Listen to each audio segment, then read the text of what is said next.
Pode começar assim, tá? Boa noite a todos. Meu nome é Gustavo Henrique Auler, estou apresentando junto com meu colega Gustavo Andrade de Rossi Guilherme. A gente vai apresentar um caso de muita relevância atualmente, por conta da pandemia do Covid-19. Pode passar. Então, uma introdução ao caso. O paciente é RSS masculino, de 41 anos, é hipertenso, obeso, grau 2, tem diabetes mellitus tipo 2, dislipidemia e tem a síndrome da apneia e hipopneia obstrutiva do sono. Também tem um histórico de hipertrofia de cornetos e uma rinite recorrente desde a infância. Pode passar. Ele veio a primeira consulta na pneumologia, né? A gente pegou um caso da pneumo. Ele veio na primeira consulta com queixas de obstrução nasal, espias, pequeno force. Ele relatou para nós que ele contraiu o Covid-19, confirmado do PCR, dia 29 de setembro.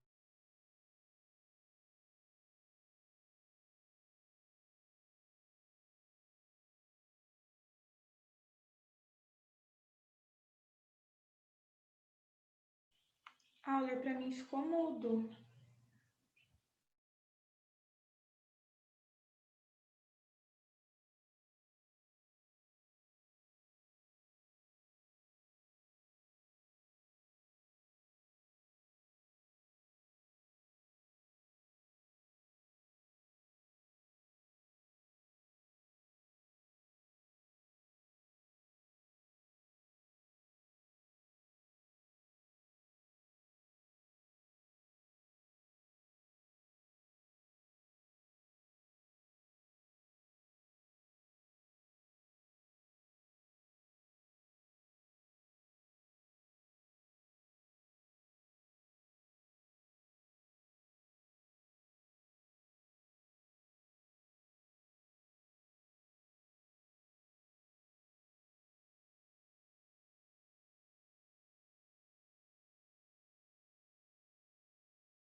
depois que você contrai o COVID, eles são persistentes por 3 ou mais semanas. Então, pelo menos 10% dos quadros leves ou moderados possuem sintomas prolongados por mais de 3 semanas, então. A gente chama isso de subaguda, longa ou síndrome pós-Covid. Já quem precisou de cuidados intensivos aí na UTI, mais de 80% vai ter pelo menos um sintoma em 60 dias. Então, os sintomas mais comuns assim que a gente vê na síndrome pós-Covid, encefalite, dificuldade de atenção, perda de memória, ansiedade, depressão, perda de cabelo, menor visão, hemorragia retiniana, trombose retiniana, zumbido, perda do olfato, perda do paladar, náusea, vômito, diarreia, insuficiência renal, insuficiência cardíaca, palpitação, endocardite, dispneia, tosse, redução na capacidade pulmonar, hepatite e colangite, além de inúmeros outros sintomas. Pode passar. Os mais comuns desses sintomas que ficam são a fadiga, dispneia, dor articular, desconforto torácico, tosse seca. Então, as queixas osteomusculares e as do sistema respiratório são as mais comuns. Inclui, então, mialgia, artrite reativa, anosmia, disgeusia persistente, que é a alteração na percepção do paladar, falta de apetite e odinofagia. Pode passar. Aí as manifestações mais graves são a fibrose pulmonar, dano miocárdico viral, né, com redução da função sistólica e arritmias, distúrbios tromboembólicos, que a gente vai debater hoje, déficit neurocognitivo e síndrome de Guillain-Barré, vários sintomas psiquiátricos, do ponto de vista dermatológico, rache com múltiplas apresentações possíveis, pode ser vesícula, pode ser máculo papular, urticariforme, parecido com eritema perne, pode passar. E como que a gente vai manejar esses diversos sintomas? A avaliação, a gente precisa analisar as comorbidades que o paciente já tinha de base, que com certeza ou geralmente são descompensados com o COVID, como diabetes, hipertensão, DPOC, asma, as cardiomiopatias isquêmicas, entre outros. Aí, o que a gente vai poder fazer com isso? Tem que atentar aos cuidados gerais. Não tem estudo falando, dê tal fármaco que vai resolver. A maioria não tem explicação farmacológica. Então, atenção ao cuidado de saúde geral, alimentação adequada, evitar tabagismo, uso de álcool, qualidade do sono. Aí aumentar o exercício físico de forma gradual, ser tolerado, mas tem algumas contraindicações. Atenção à saúde mental, então, do paciente, escutar ele com empatia, avaliar, tratar problemas de saúde mental, colocar metas mais factíveis, cuidado com o sono do paciente, tosse e dispneia. Para os pacientes com acometimento respiratório, recomenda-se um raio-x de tórax após 12 semanas, para avaliar como é que está. Ou, a qualquer momento, com o paciente surgiu um sintoma novo ou exacerbação de algum antigo. Para evitar, para descartar infecções secundárias ou derrame pleural. Fadiga.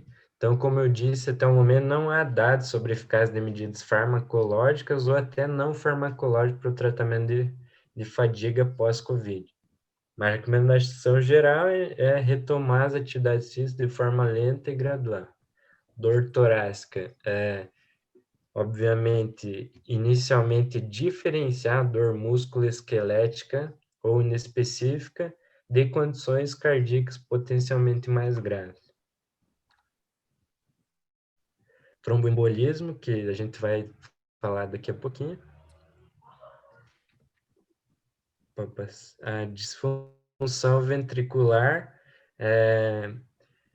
ou insuficiência cardíaca pós-Covid pode ser manejada de acordo com as diretrizes usuais e atuais. E estima-se que uma frequência relativamente alta de miocardite pós-viral ou inflamatória após o quadro agudo de Covid. Aí, sintomas neurológicos, vai ter queixas de cefaleia, tontura, sensações vagas, raciocínio lentificado, leve obnubilação, são sintomas comuns após os quadros agudos de Covid. Pode passar. Aqui a gente dos AVCs isquêmicos, convulsões, encefalite, neuropatia, foram descritas, então, mas são bem mais raros. Mas lembrando que isso aqui a gente está falando de pós-Covid, então são sintomas tardios e acidentes tardios. A anosmia está sendo bem frequente, parece ser mais frequente na Covid-19 do que em outras infecções virais. Os estudos de corte demonstraram que a maioria dos pacientes se recuperaram após 2 semanas de sintomas, sem nenhum tratamento específico. Mas quando o caso é de anosmia persistente, não existe tratamento farmacológico, mas tem um chamado treinamento olfativo, que eu vou explicar aqui a título de curiosidade para vocês. Pode passar. Que o paciente vai respirar 4 odores diferentes por 10 segundos cada, 2 vezes ao dia por pelo menos 12 semanas. E aí ele vai fazer uma rotação entre os odores ao longo do tempo e aumentar o tempo de exposição gradualmente, para melhorar a eficácia. Dá para usar limão, cheiro de laranja, banana, o cravo, canela. Então, é uma reexposição gradual que vai fazer uma estimulação para tentar recuperar o nervo lesado. A diarreia. Na vigência de diarreia persistente, deve-se proceder à avaliação inicial com anamnese, exame físico e pesquisar sinais de alarmes, podendo complementar com hemograma, glicemia, TSH, anti-HIV, EPF, coprocultura e tudo mais, e sempre se atentar bastante à questão da desidratação. E também considerar fatores de risco para infecção por Clostridium, para principalmente quem foi internado, quem tomou muito antibiótico. Pode passar. Então, agora eu vou abordar um pouco sobre o tromboembolismo pulmonar após o Covid. Eu vou pedir desculpa para vocês que a gente não conseguiu entrar em contato com o paciente para conseguir a angiotomo que ele fez. Então, a gente acabou pegando uma imagem da internet mesmo. Seria mais fácil de visualizar ela usando o vídeo, né? Mas aqui é só para exemplificar mais para saber como é a visualização do êmbolo pulmonar. Tá vendo que tem aqui na artéria pulmonar, no final delas, elas estão brancas, né? Onde está o contraste. O êmbolo, que está apontado pela seta amarela, ele vai ficar essa massa mais hipodensa aqui, onde deveria estar completamente cheio do contraste, evidenciando o êmbolo na angiotomografia. É importante saber que as infecções pelo SARS-CoV-2, elas vão desencadear diversos sintomas diferentes e vão ter um fenótipo muito variável do acometimento de cada paciente. E uma coisa que é frequentemente relatada é que ela acaba desenvolvendo bastante complicações cardiovasculares, como a TEP. Isso porque a infecção pelo COVID, assim como de alguns outros vírus, acaba desencadeando um estado protrombótico no organismo. Esse estado protrombótico ainda não possui mecanismos totalmente elucidados, mas é sempre importante estar atento, porque a sobreposição das manifestações respiratórias do TEP podem estar confusas com a síndrome respiratória do COVID. E é sempre importante avaliar a embolia pulmonar, mesmo quando não tem a presença da trombose venosa profunda. Essa infecção e o acometimento da doença vai gerar um estado de hipercoagulabilidade no indivíduo, que, como eu já falei, não é totalmente compreendido. Mas a gente pode tentar explicar ela por meio da tríade de Virchow, que consiste na lesão endotelial, na êxtase e no estado hipercoagulado. A lesão endotelial ela pode acontecer pela própria invasão direta das células endoteliais pelo vírus quando está contaminando elas. E a êxtase, ela não é necessariamente exclusiva do COVID, mas sempre que o paciente vai ficar imobilizado por uma internação hospitalar muito prolongada, ele corre esse risco. E o estado hipercoagulado vão ser a liberação e as alterações dos fatores protrombóticos, principalmente no fator 8, da via extrínseca, que pode estar elevado, o fibrinogênio também vai estar elevado, vão ter diversas partículas protrombóticas circulantes, pode ocorrer a formação dos NETs, que são aquelas armadilhas extracelulares dos neutrófilos, e ocorrer uma hiperviscosidade. Isso tudo vai fazer com que favoreça a formação de trombo no corpo do indivíduo. Quando o indivíduo ele é contaminado pelo COVID, ele pode gerar um quadro muito parecido com a coagulação intravascular disseminada. A diferença é que no COVID, o principal sinal clínico é a trombose, enquanto na coagulação intravascular disseminada seria a presença de sangramentos. Para fazer o diagnóstico de trombose venosa profunda ou embolia pulmonar no pós-COVID, é um diagnóstico bem desafiador, porque os sintomas da embolia eles podem se sobrepor e ser confundidos aos sintomas da falta de ar do COVID ou outros fatores associados que o COVID pode desenvolver. E também o fato dessa dificuldade é que nem sempre vai ser possível pedir exames de imagem, como a angiotomografia, para todos os pacientes, o que vai dificultar com que seja realizado o diagnóstico. Assim, é importante que a gente sempre esteja um limiar muito baixo e sempre pense na possibilidade de uma avaliação do diagnóstico de TVP ou TEP, ou embolia pulmonar.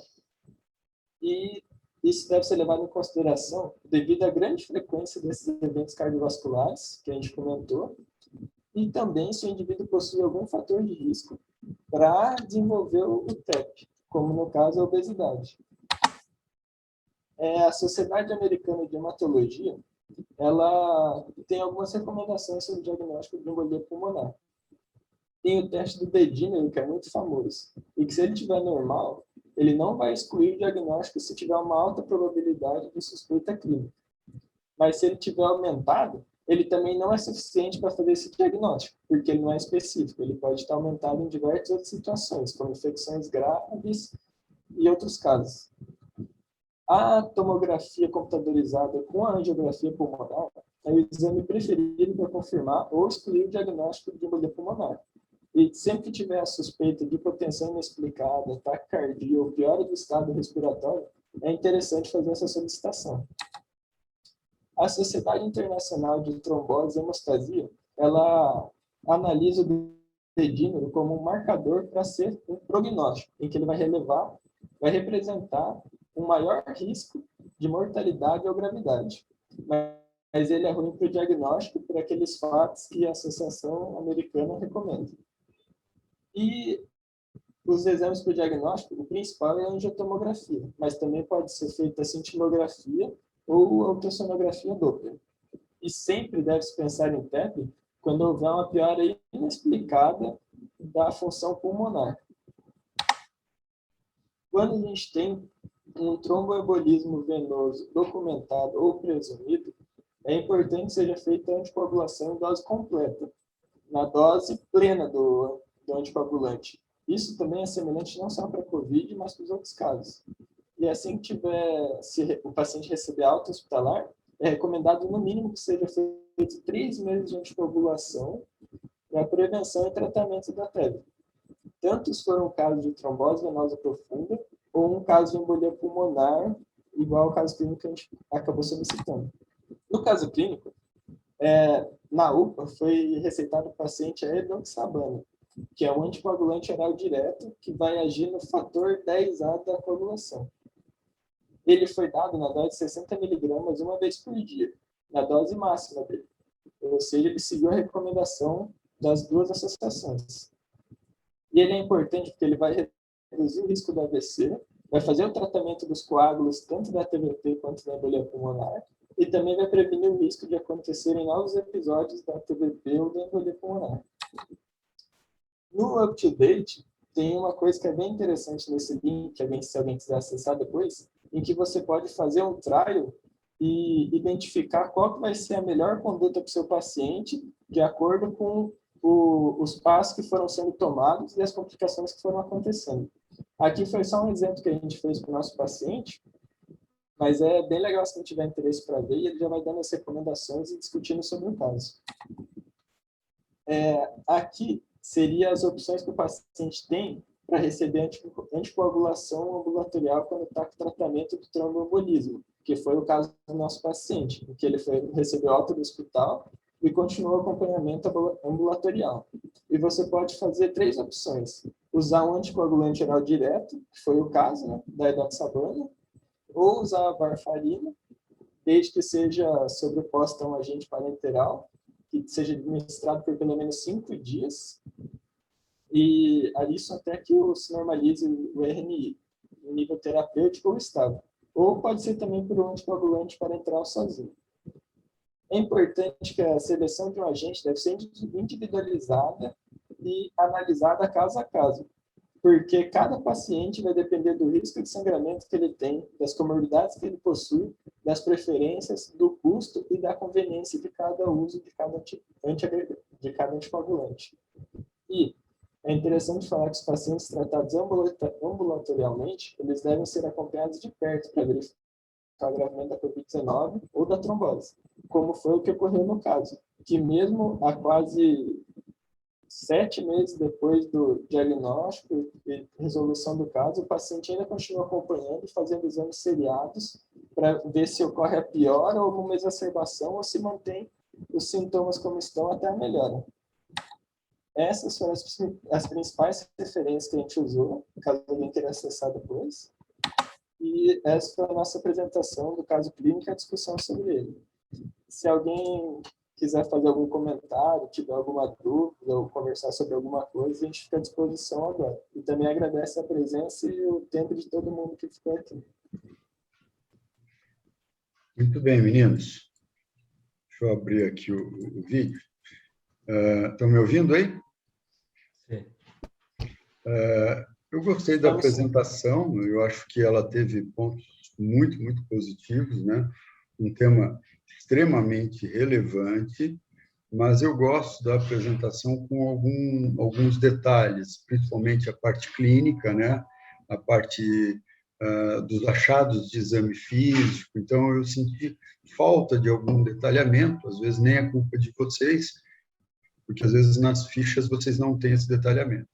Mas o que seria muito importante para um paciente que tem esse quadro, né? Ele tem um quadro de hipertensão, usando 3 medicamentos e com uma síndrome da apneia obstrutiva do sono. Bem, ele tem obesidade, ele tem dislipidemia, tem uma dislipidemia mista.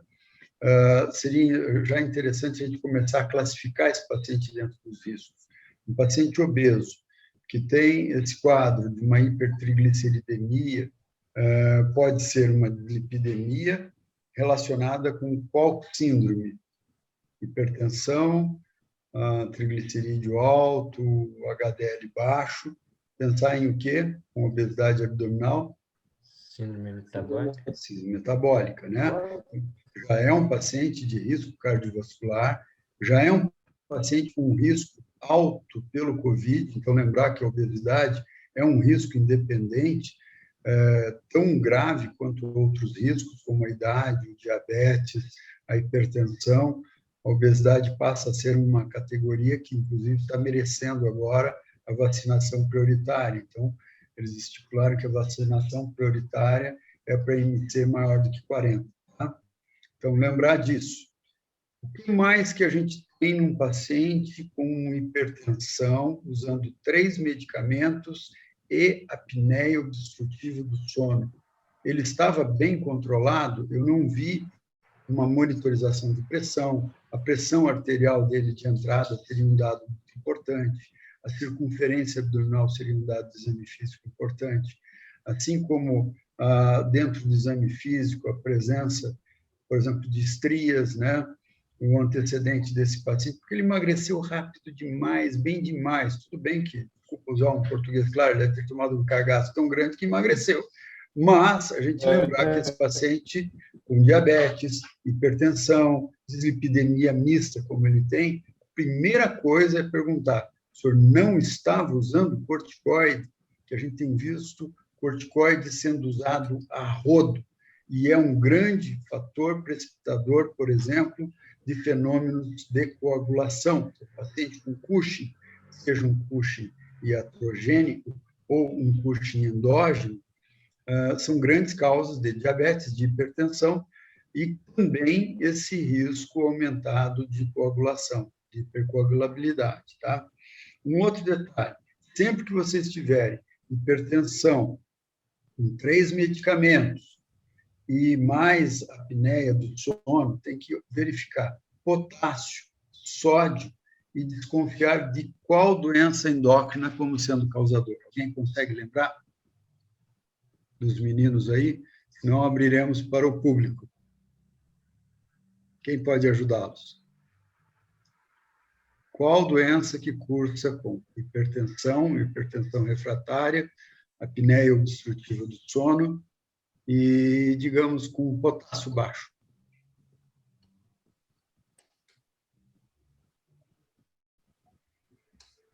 Hiperaldo, Gabriel, isso mesmo. Lembrar de hiperaldosteronismo, que pode cursar, então, com sintomas de cansaço, de fraqueza, uma desglicemia associada também. Então, sempre lembrar de paciente. A apneia obstrutiva do sono pode levar à hipertensão de difícil controle, mas a hipertensão de difícil controle, tomando 3 medicamentos de grupos diferentes, e tem apneia, tem que lembrar do hiperaldo, tem que checar, ver como está o potássio, pode ser uma pista, um sódio baixo pode ser uma pista também, tá bom? Então, assim, alguns pontos importantes. Na hora do exame físico de um paciente com dispneia, cadê a aferição da frequência respiratória? Todo mundo vai lá botar o oxímetro. Cadê a medição da frequência respiratória dele? Isso é um dado importante. Não existe dispneia que não tenha, né, um aumento da frequência respiratória, é uma coisa que todo mundo omite. Um outro detalhe, ver se esse paciente tem taquicardia, tudo mais, são detalhes muito importantes. Agora, por exemplo, nessa sistemática online, a gente tem tido muita dificuldade. Eu tenho um paciente que fez a tomografia, estava com praticamente 80% do pulmão comprometido, e ali o laudo muito bonito da parte pulmonar, mas não descreveram que o coração dele estava desse tamanho, né? Então, você vê um ProBNP, você vê uma CPK, uma troponina, muitas vezes você tem, então, um paciente também que possa fazer uma miocardite ou uma sobrecarga cardíaca secundária, uma fibrose pulmonar, tudo mais. Então, é uma doença nova, mas que a gente tem que lembrar. Então, um paciente meu com muita dispneia, apesar de ter recuperado da parte pulmonar o possível, mas a gente viu uma taquicardia persistente e de uma avaliação cardiológica tinha uma miocardite. Uma outra paciente minha, ela engravidou 6 vezes e só na última vez é que a gente conseguiu reter. Diabética, hipertensa, chegou a tomar 300 e tantas unidades de insulina por dia, um caso que eu já mostrei aí algumas vezes, talvez até tenha mostrado para a turma de vocês, com uma acantose nigricans violenta, que usava, então, insulina, usou metformina na última gestação. Eu entrei com Clexane para ela, né?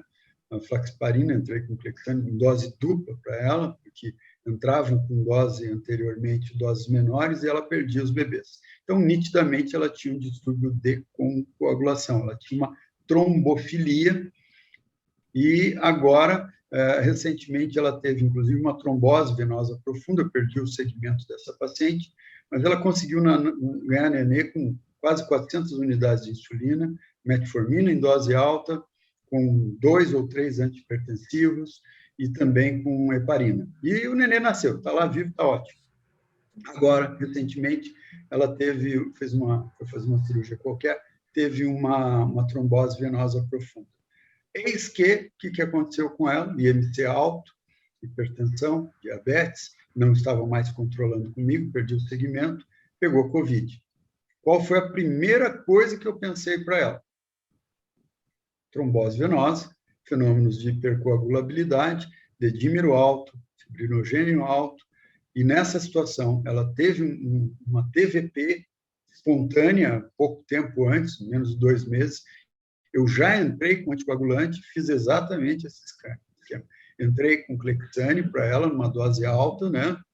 E entrei com 80 miligramas, que ela pesa quase 100 quilos, e na sequência eu mantive, então, com o Xarelto, que é a rivaroxabana, tá bom?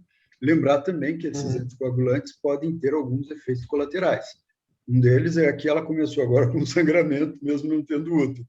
Então, refaz, eu falei, vem aqui no consultório, vamos ver como é que está isso para a gente decidir qual a dose que ela tem que usar, mas, indubitavelmente, essa paciente precisa usar. Então, esse é um outro detalhe muito importante que a gente tem.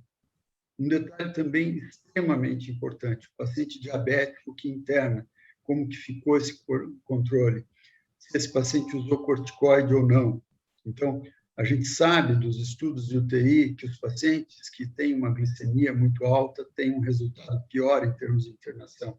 E as pessoas esquecem que têm diabetes e a primeira coisa que dão, além da porcaria da cloroquina, ivermectina e todas as estrequininas da vida, é corticoide, né? E não se preocupam com o controle glicêmico.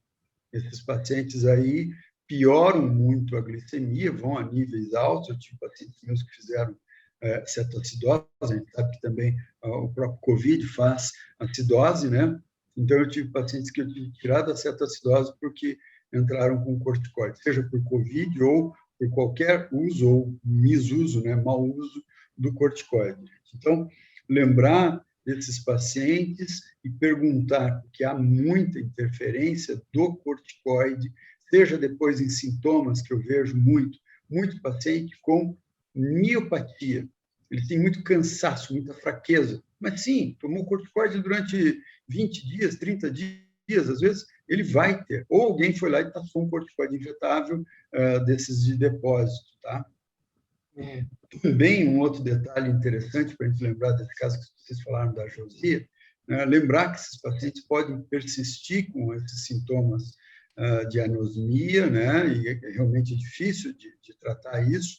Eles ficam com perversão do olfato e perversão do paladar, eles só sentem alguns paladares muito diferenciados, eles têm que ser treinados. Hoje, coincidentemente, um paciente meu falou que ele tinha muita queimação na língua depois do Covid.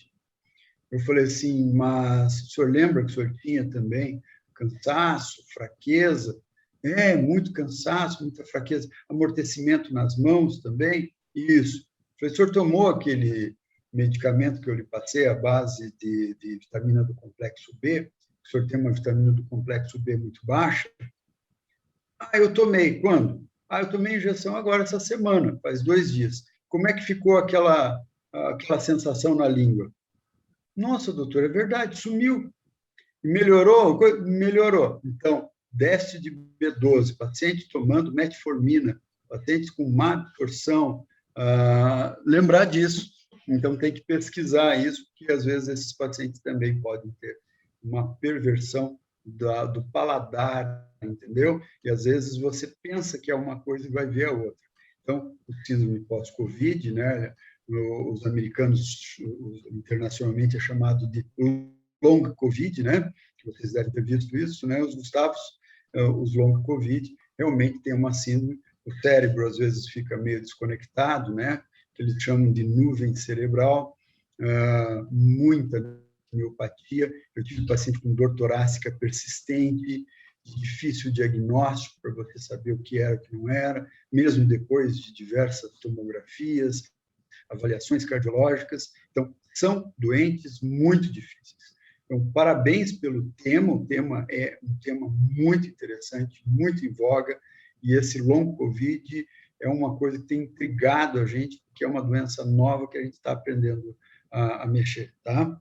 Mas lembrando, então, que nós temos outras doenças, né? Esse paciente podia ter uma síndrome de Cushing, pode ter um hiperaldo, ou uma hipertensão secundária à obesidade com apneia obstrutiva do sono.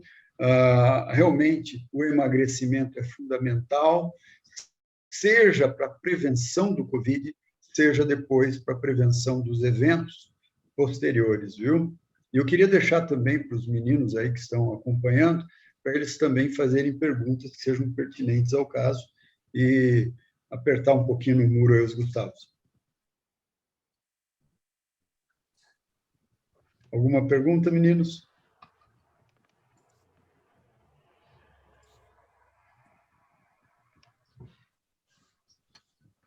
Essa questão que o senhor comentou da dificuldade de achar do exame físico foi bem complicado também para a gente fazer quando estava vendo o histórico do paciente, porque a gente atendeu ele nessa última consulta dele, em que ele já tinha sido normalizado de todas as alterações dos exames laboratoriais, tudo, não tinha mais nenhuma queixa, após emagrecimento, melhora dos sintomas. Então, quando a gente chegou nele, já não tinha mais nada.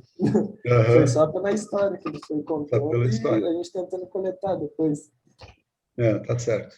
Não, e vejam bem, essa é uma dificuldade histórica, né, em todos os sentidos. História e histórica.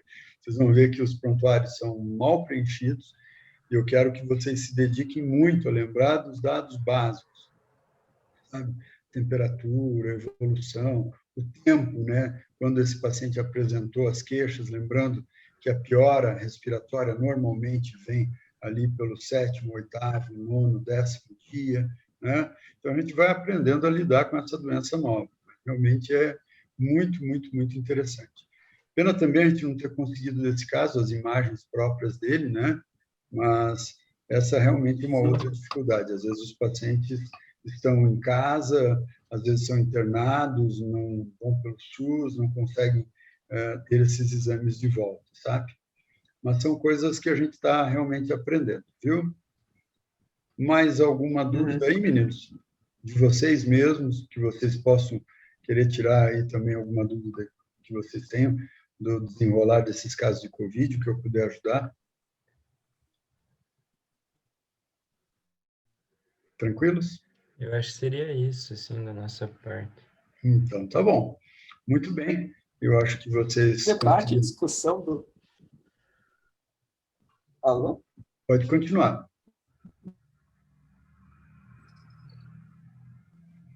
Uma coisa que eu vejo que tem muito debate e discussão sobre o que fazer, nenhum é certo ainda. É tudo uma nuvem indecisa do que vai fazer.